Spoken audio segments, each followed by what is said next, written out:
जय संतोषी माता। शुक्रवार शक्ति की देवी संतोषी माता का दिन होता है।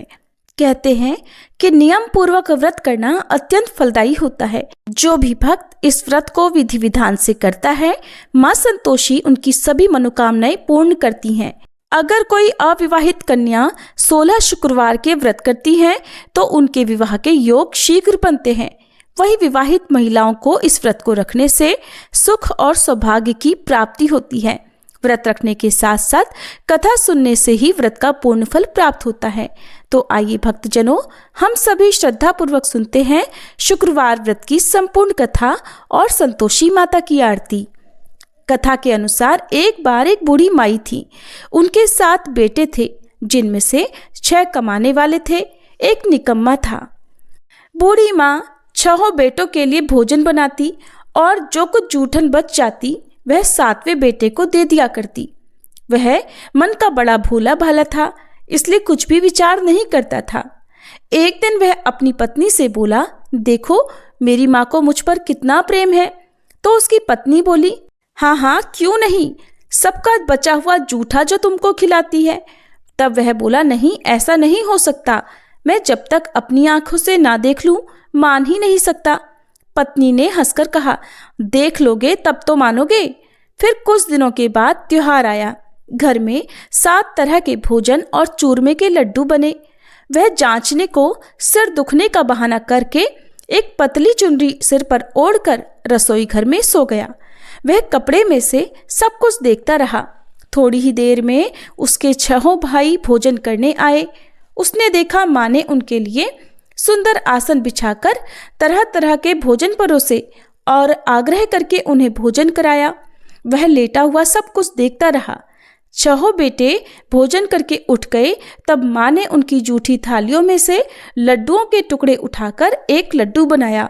सारी जूठन साफ करके बूढ़ी माँ ने उसे पुकारा, बेटा 6 भाई भोजन करके चले गए, अब तू ही बाकी है, उठ, तू कब खाएगा। तब वह कहने लगा, माँ मुझे भोजन नहीं करना, मुझे भूख नहीं है, मैं अब परदेश जा रहा हूँ। माँ ने कहा, कल जाता हो तो आज ही चला जा। वह बोला, हाँ हाँ आज ही जा रहा हूँ। ऐसा कहकर वह दुखी मन से घर से निकल गया। चलते समय उसे अपनी पत्नी की याद आ गई। वह उस समय गौशाला में उपले थाप रही थी। वहां जाकर वह बोला, हम परदेश जा रहे हैं, कुछ समय के बाद आएंगे, तब तक तुम यहाँ ध्यान से रहना।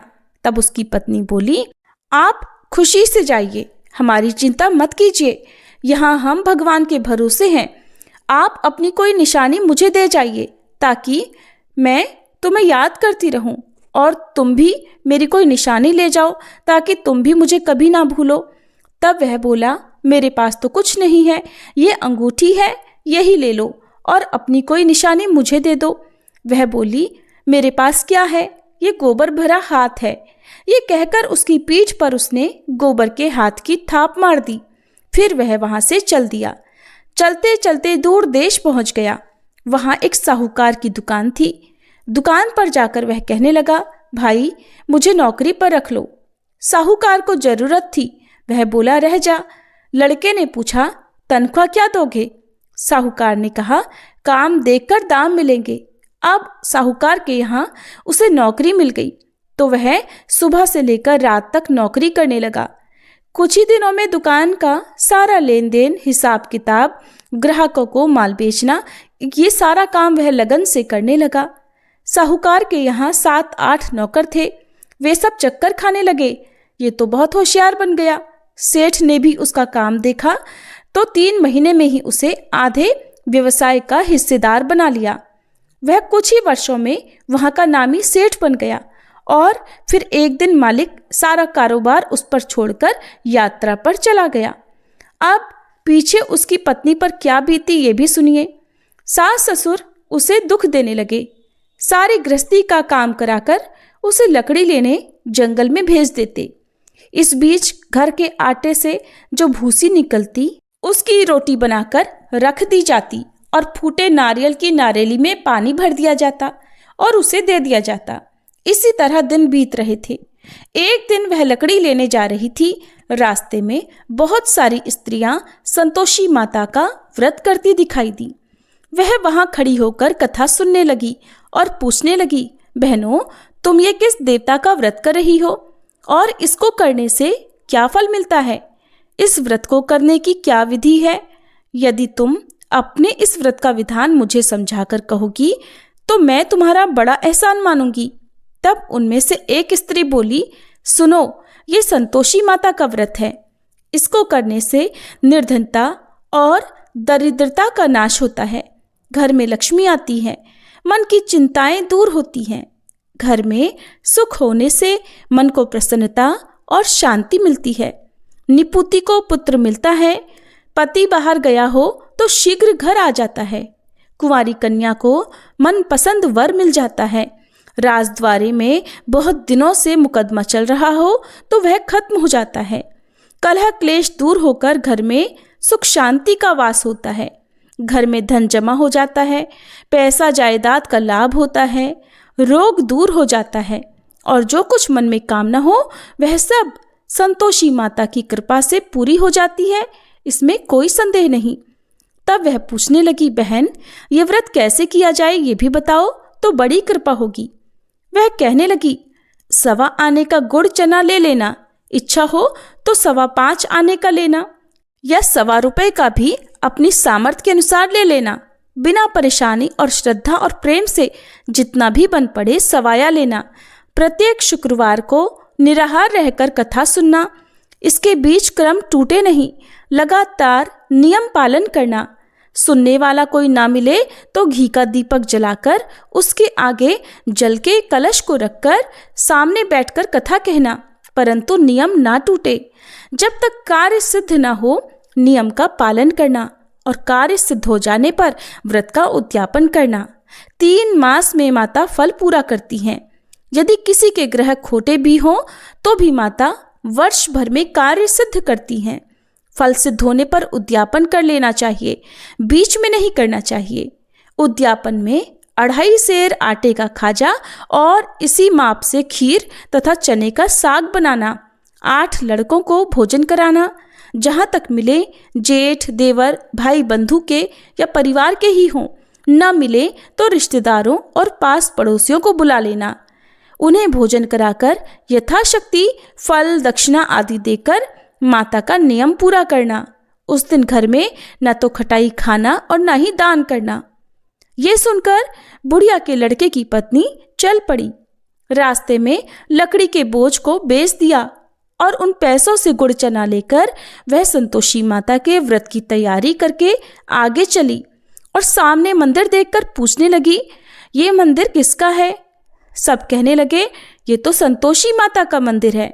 ये सुनकर वह माता के मंदिर में जाकर माता के चरणों में लौटने लगी, दीन होकर विनती करने लगी, माँ, मैं निपट अज्ञानी हूँ, व्रत के कुछ भी नियम नहीं जानती, मैं बहुत दुखी हूँ।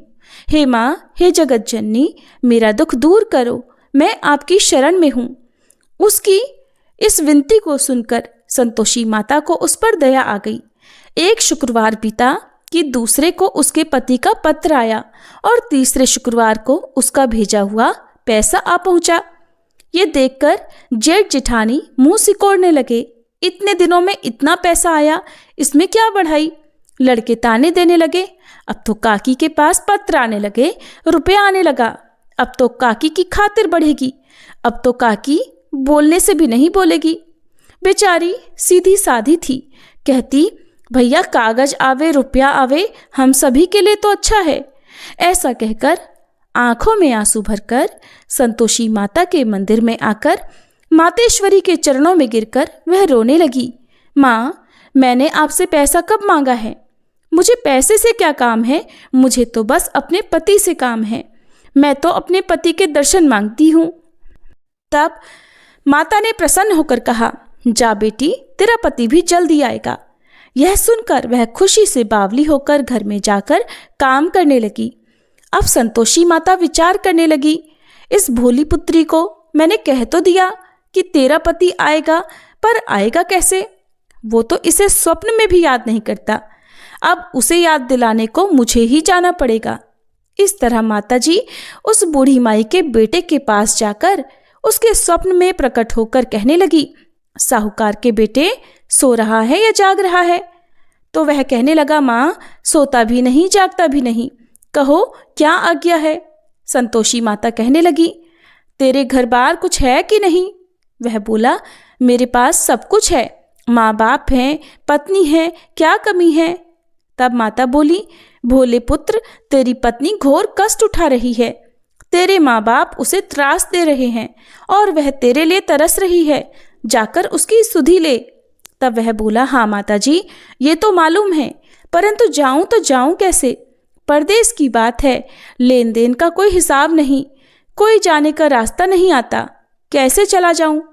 माँ कहने लगी, मेरी बात मान, सवेरे नहा धोकर संतोषी माता का नाम ले, घी का दीपक जलाकर दंडवत कर दुकान पर बैठ जा। देखते देखते तेरा सारा लेन देन चुक जाएगा, जमा का माल बिक जाएगा, सांझ होते होते धन का भारी ढेर लग जाएगा। अब सवेरे जल्दी उठकर वह भाई बंधुओं से अपने सपने की बात बताने लगा। सब ने उसकी बात को अनसुना कर उसकी खिल्ली उड़ाने लगे, कभी सपने भी सच होते हैं भला? तब एक व्यक्ति बोला, देख भाई, मेरी बात मान, इस प्रकार झूठ साज करने के बदले देवी ने जैसा कहा है वैसा ही करने में तेरा क्या जाता है?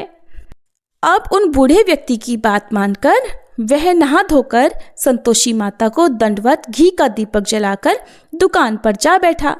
थोड़ी ही देर में उसने क्या देखा कि देने वाले रुपया लाने लगे, लेने वाले हिसाब लेने लगे। कोठे में भरे सामान के खरीदार नकद दाम दे देकर सौदा करने लगे। शाम तक धन का भारी ढेर लग गया। मन में माता का नाम लेकर, चमत्कार देखकर प्रसन्न होकर घर जाने के लिए गहना कपड़ा सामान खरीदने लगा। यहाँ के सारे काम से निपटकर वह तुरंत घर को रवाना हुआ। उधर उसकी पत्नी बेचारी जंगल में लकड़ियां लेने गई। लौटते समय माताजी के मंदिर में वह रुककर विश्राम करने लगी। वह तो उसके प्रतिदिन रुकने का जो विश्राम स्थान ठहरा। वहां पर धूल उड़ती देखकर उसने माता से पूछा, हे माता, ये धूल कैसी उड़ रही है? तब माता कहने लगी, हे पुत्री, तेरा पति आ रहा है, अब तू ऐसा कर, लकड़ियों के 3 बोझ बना ले, एक गट्ठर को नदी के किनारे रख और दूसरा मेरे मंदिर पर और तीसरा गट्ठर अपने सिर पर रख।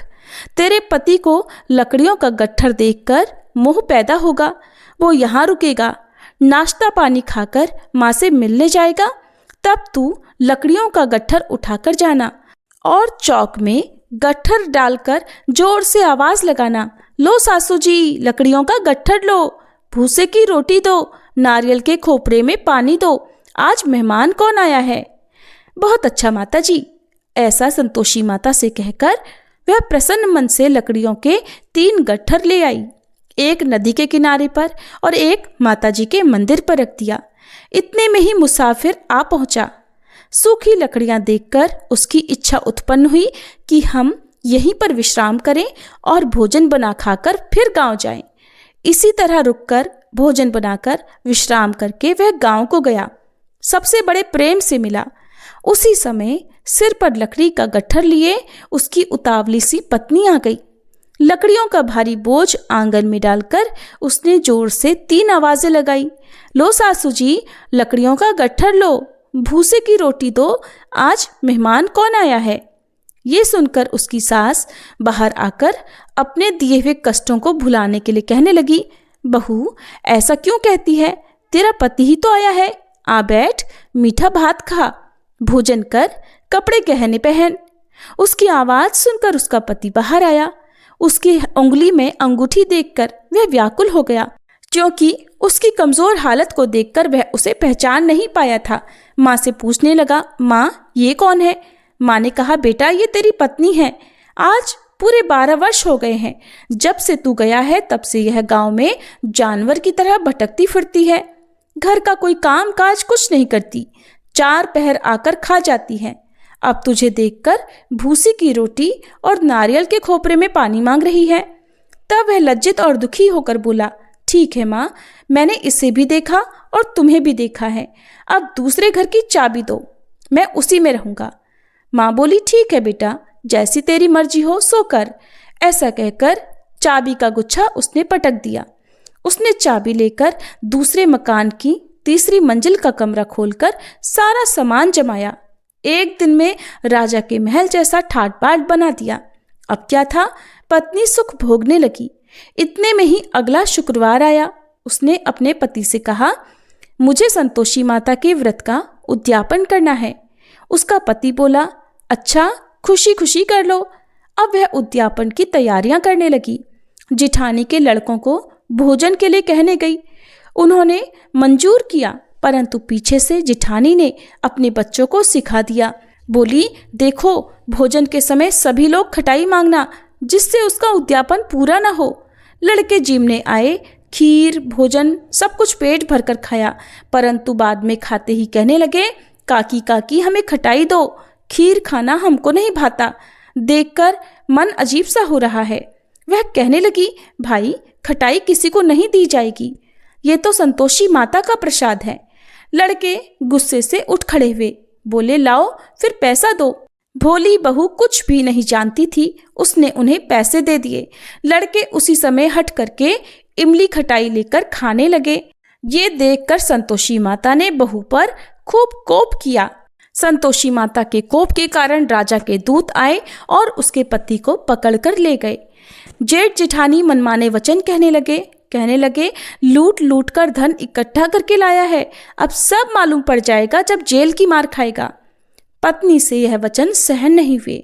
रोती हुई वह फिर से माता जी के मंदिर गई। हाथ जोड़कर कहने लगी, हे संतोषी माता, ये आपने क्या किया? हंसाकर अब अपने भक्तों को रुलाने लगी। माता बोली, बेटी, तूने उद्यापन करके मेरा व्रत भंग किया है, इतनी जल्दी सारी बातें भुला दी। वह कहने लगी, माता, भूलती तो नहीं कुछ अपराध किया है। मैंने तो भूल से लड़कों को पैसे दे दिए थे, उन्होंने ले जाकर खटाई खा ली। मुझे क्षमा करो माँ, मैं फिर आपका उद्यापन करूंगी। माँ बोली, लेकिन अब भूल मत करना। वह बोली, अब भूल नहीं होगी माँ, ये बताइए वे कैसे आएंगे? माँ बोली, जा पुत्री, तेरा पति तुझे रास्ते में आता मिलेगा। वह निकल गई। रास्ते में उसका पति उसे आता हुआ मिला। पूछने लगी, तुम कहाँ चले गए थे? तब पति बोला, इतना धन जो कमाया है उसका कर राजा ने मांगा था, वही देने गया था। तब वह प्रसन्न होकर बोली, भला हुआ, अब घर को चलो। वे दोनों घर गए। कुछ दिनों के बाद फिर शुक्रवार आया। तब वह बोली, मुझे फिर से माता का उद्यापन करना है। पति ने कहा, करो। बहू फिर से जेठ के लड़कों को भोजन के लिए कहने गई। जिठानी ने एक दो बातें सुनाई और सभी लड़कों को सिखाने लगी कि तुम सब लोग पहले की ही तरह खटाई मांगना। अब लड़के भोजन से पहले ही कहने लगे, हमें खीर नहीं खानी, हमारा जी बिगड़ता है, कुछ खटाई खाने को दो। वह बोली, खटाई किसी को नहीं मिलेगी, आना हो तो आओ। वे नहीं आए तो ब्राह्मण के लड़कों को बुलाकर वह उन्हें भोजन कराने लगी। यथाशक्ति दक्षिणा की जगह एक एक फल उन्हें दे दिया, जिससे संतोषी माता प्रसन्न हुई। माता की कृपा होते ही 9वें मास में उसके चंद्रमा के समान सुंदर पुत्र प्राप्त हुआ। पुत्र को पाकर वह प्रतिदिन माता जी के मंदिर को जाने लगी। माँ ने सोचा, ये तो रोज आती है, आज क्यों न इसके घर मैं चलूं, जाकर इसका आसरा तो देखूं। यह विचार कर माता ने भयानक रूप बनाया। गुड़ चने से सना मुख, ऊपर सूंड के समान होठ, जिस पर असंख्य मक्खियां भिन भिन कर रही थी। देहली पर पैर रखते ही उसकी सास चिल्लाने लगी, देखो रे देखो, कोई चुड़ैल डाकिन चली आ रही है, अरे लड़कों इसे भगाओ, नहीं तो ये किसी को खा जाएगी। लड़के भगाने लगे, चिल्लाकर खिड़की दरवाजे बंद करने लगे। बहू रोशनदान में से देख रही थी। वह प्रसन्नता से पगली बनकर चिल्लाने लगी, आज तो मेरे भाग खुल गए, आज तो मेरी माताजी मेरे घर आई हैं। वह अपने बच्चे को दूध पीने से हटाने लगी। इतने में ही सास का क्रोध फट पड़ा। वह बोली, अरे पगली, क्या देखकर उतावली हुई है जो बच्चे को पटक दिया? वह बोली, सासू माँ, मैं जिनका व्रत करती हूँ ये वही संतोषी माता हैं। इतना कहकर झट से उसने सारे खिड़की दरवाजे खोल दिए।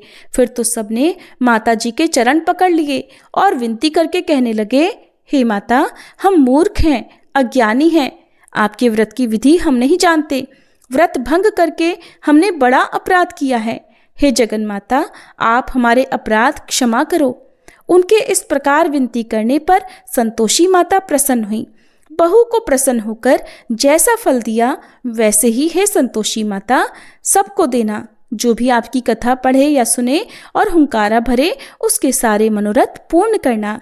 सभी प्रेम से बोलिए संतोषी माता की जय। कथा समाप्त हुई। अब सभी प्रेम से सुनिए संतोषी माता की आरती। जय संतोषी माता मैया जय संतोषी माता, अपने सेवक जन को अपने सेवक जन को सुख संपत्ति दाता। जय संतोषी माता सुंदर चीर सुनहरी माँ धारण कीन हो, मैया धारण कीन हो। हीरा पन्ना दम के तन श्रृंगार लीन हो। जय संतोषी माता लाल छटा छवि बदन कमल सोहे, मैया बदन कमल सोहे। मंद हसत करुणामयी मंद हसत करुणामयी त्रिभुवन जन मोहे। जय संतोषी माता स्वर्ण सिंहासन बैठी चंवर ढुरे प्यारे, मैया चंवर ढुरे प्यारे। धूप दीप मधुमेवा धूप दीप मधुमेवा भोग धरे न्यारे। जय संतोषी माता गुड़ अरुचना परम प्रिय तामे संतोष कियो, मैया तामे संतोष कियो। संतोषी कहलाई संतोषी कहलाई भक्तन वैभव दियो। जय संतोषी माता जय शुक्रवार प्रिय मानत आज दिवस सोही, मैया आज दिवस सोही। भक्त मंडली छाई कथा सुनत मोही। जय संतोषी माता मंदिर जगमग ज्योति मंगल ध्वनि छाई, मैया मंगल ध्वनि छाई। विनय करे हम बालक विनय करे हम भक्त जन चरणन सिर नाई। जय संतोषी माता भक्ति भावमय पूजा अंगीकृत कीजे, मैया अंगीकृत कीजे। जो मन बसे हमारे इच्छित फल दीजे। जय संतोषी माता दुखी दरिद्री रोगी संकट मुक्त किए, मैया संकट मुक्त किए। बहुधन धान्य भरे घर सुख सौभाग्य दिए। जय संतोषी माता ध्यान धर्यो जिस जन ने मन वांछित फल पायो, मैया मन इच्छित फल पायो। पूजा कथा श्रवण कर घर आनंद आयो। जय संतोषी माता शरण गहे की लज्जा रखियो जगदम्बे, मैया रखियो जगदम्बे। संकट तू ही निवारे दयामयी अम्बे। जय संतोषी माता संतोषी माता की आरती जो कोई नर गावे, मैया जो कोई नर गावे। रिद्धि सिद्धि सुख संपत्ति रिद्धि सिद्धि सुख संपत्ति जी भर कर पावे। जय संतोषी माता जय संतोषी माता मैया जय संतोषी माता। अपने सेवक जन को सुख संपत्ति दाता। जय संतोषी माता।